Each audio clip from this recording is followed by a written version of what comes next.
என்ன வேணும் உங்களுக்கு? அப்படிலாம் எது இல்லை, எது இல்லை. இப்படிதான் சார் சொல்லுவாங்க. என்ன கேட்டாலும் அந்த ட்ரெஸ் கூட நானும் ரொம்ப எடுத்து கொடுத்தேன் சார். கேளுங்கடானாலும் கேட்க மாட்டாங்க சார். உண்மையாவே மனசுக்குள்ள தோணும் தானே சில நேரம் இது வேணும்னு நினைச்சு கேட்காம விட்டது எதுவும் இருக்கும் தானே? ட்ரெஸ் அவ்வளவா என்கிட்ட இல்லை சார். 3 ட்ரெஸ் தான் வச்சிருக்கேன். அதவே மாத்தி மாத்தி போட்டுக்கிறேன் சார். அதை எடுக்கணும்னு ஆசை. சட்டை எடுத்துக்கணும்னு ஆசை. அப்புறம் வேற அவ்வளவா சார். பரவாயில்ல சொல்லுங்க. ஆனா வாங்க முடியாது கூட போட்டுமியா, தப்பு இல்ல. ஆனா ஆசைப்பட்டிருப்பல, அதை சொன்னா தானே என்ன? ஷூலாம் போட்டதே இல்லை சார். போட வேண்டியதானே? அது ஆசைப்பட்டதில்லை. அது நான் ஏன் உங்களுக்கு வேணுங்கிற மனசே இல்லை? இது வேணும் அது வேணும், ஏன்னா ஒண்ணுமே இல்லை. இது அரை மணி நேரம் போராடி தான் இதையே கேட்டு தெரிஞ்சுக்க வேண்டியது. ஏன் வேணுங்கிற மனசே இல்லை உங்களுக்கு? சின்ன வயசுல இருந்து எதுவும் கேட்டதில்லை சார். அதனால அது இப்ப பழையிடுச்சு சார். நான் இந்த வரைக்கும் அம்மாட்ட எதுவும் கேட்டதில்லை, கேட்டு வாங்கினதில்லை சார். ஆனா இப்படி ஒரு மனசு இருக்கிறது வரமா சாபமா? சாபம் தான் சார். ஒரு விஷயத்த வாங்கி கொடுக்க முடியலங்கிறது ஒரு வருத்தம் இருக்குல்ல, அதை விட பெரிய வருத்தம் என்ன தெரியுமா? புள்ள எதுவுமே கேட்கவே மாட்டேங்குதே, அதுக்கு எதுவும் வேணும்னே தோணலைங்கிறது அதை விட பெரிய வருத்தம். சின்ன பையன் அப்படிங்கறனால ஓகே. ஒரு இன்ஜினியரா இன்னைக்கு என்னன்னா இதேதான், உனக்கு என்ன வேணும் அப்படின்னா தோணல, எனக்கு எதுவும் தெரியல. அது என்னன்னா இப்படியே போச்சு அப்படின்னா இது எல்லாமே எங்க போய் முடியும்? இது வருத்தப்படுறது தான். ஏன்னா உனக்கு ஆசையே பள்ளினா எதுக்கு முற்படுவேன்? எதுக்குமே போக மாட்டேன். எனக்கு நிறைய சம்பாதிக்கணும், கார் வாங்கணும், வீடு வாங்கணும், நிறைய செலவு வாங்கணும் அப்படின்னு ஆசை இருந்தா தான் நீ வேலைக்கே போறதுக்கு போவேன். எனக்கு அதெல்லாம் எதுவுமே தேவையில்லை, நான் வீட்டுல படுத்துட்டு ஜாலியா தான் இருப்பேன் அப்படின்னு மட்டும் இருக்கிறவனை நீ எதுவுமே பண்ண முடியாது. வேலைக்கு போனா எதுக்கு நான் போகணும்னு கேட்பான். அப்படின்னா நீ பெரிய ஆள் ஆகணும்னா நிறைய சம்பாதிக்கணும், ஜாலியா இருக்கணும், லைஃப் என்ஜாய் பண்ணணும். வேண்டாம், நான் எப்பயும் படுத்திட்டு என்ஜாய் பண்ணிட்டு தான் இருக்கேன் அப்படின்னு தான் ஒரு பதில் வரும். ஸோ அது என்னன்னா இது சோகமான வீடியோலாம் அந்த சினாரியோ வேணா சோகமா இருக்கலாம். பட் இதே மாதிரியே எனக்கு தெரியல, எனக்கு தோணலை அப்படின்னு சொல்றது அவ்வளோ சோகமான விஷயம்லாம் எனக்கு படல இன்ஜினியர் சொல்றது. ஏன்னா இன்ஜினியருக்குலாம் உனக்கு ஏன் தோணலைன்னா நீ செய்யறதுக்கு போக மாட்டேன். உனக்கு ஒரு பிரியாணி வேணும்னா இங்கிருந்து நடந்து போய் சாப்பிட்டு வரணும் அப்படின்னா ஐயோ நடக்கிறதுக்கு எனக்கு கஷ்டமா இருக்கு, அப்படிப்பட்ட பிரியாணி எனக்கு தேவையில்லைன்னு சொல்லி படுத்தவும் கூடிய ஆளு. ஸோ என்னன்னா இன்ஜினியரா இருக்கணும்னா இன்ஜினியரா இன்னைக்கு நம்ம பாக்குறது அவங்களுக்கு ஆசைப்படாத காரணமே அவங்க சோம்பேறித்தனம் தான். அதாவது நான் ஏன் ரிஸ்க் எடுத்து வேலை செஞ்சு ஒரு விஷயத்தை அடையணும்?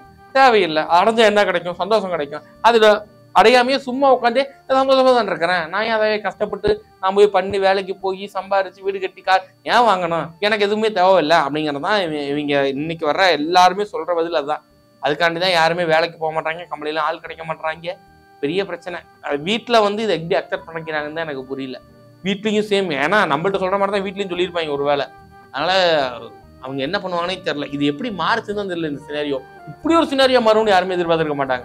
ஏன்னா ஃபர்ஸ்ட் வேலைக்கு போனவன் எடுத்தோடனே 10,000 8,000 சம்பளத்துக்கு கஷ்டப்பட்டு வேலைக்கு போயிருந்தான். போக என்ன ஆகும்னா ஈஸியா வேலைக்கு போயிடுவான், நிறைய சம்பளத்துக்கு டக்கு டக்குன்னு போயிடுவாங்க பசங்க அப்படின்னு நினைச்சுக்கிட்டு இருந்த காலம் போய் இன்னைக்கு வேலைக்கே போக மாட்டாங்க அப்படின்னு சொல்லிட்டு பேரண்ட்ஸ் தான் நம்மளுக்கு ஃபோன் பண்ணி ஒரு என்கொயரிக்கோ என் பையன் வேலைக்கு போக மாட்டான், என் பையனுக்கு ஏதாச்சும் வேலை இருந்தா சொல்லுங்க, இந்த ஃபீல்ட்ல வேலை பார்த்துருக்கான்னு சொல்லிட்டு அவங்க தான் வேலை தேடுறாங்களே தவிர பசங்களாம் இன்னைக்கு ஃபோன் பண்ணி வேலை தேடுறது ரொம்ப ரொம்ப மாறி போச்சு. இது எப்படி இந்த சினாரியோ அப்படியே ட்விஸ்ட் ஆகி அப்படியே வேற மாதிரி சேஞ்ச் ஓவர் ஆச்சுன்னே தெரியல எனக்கு.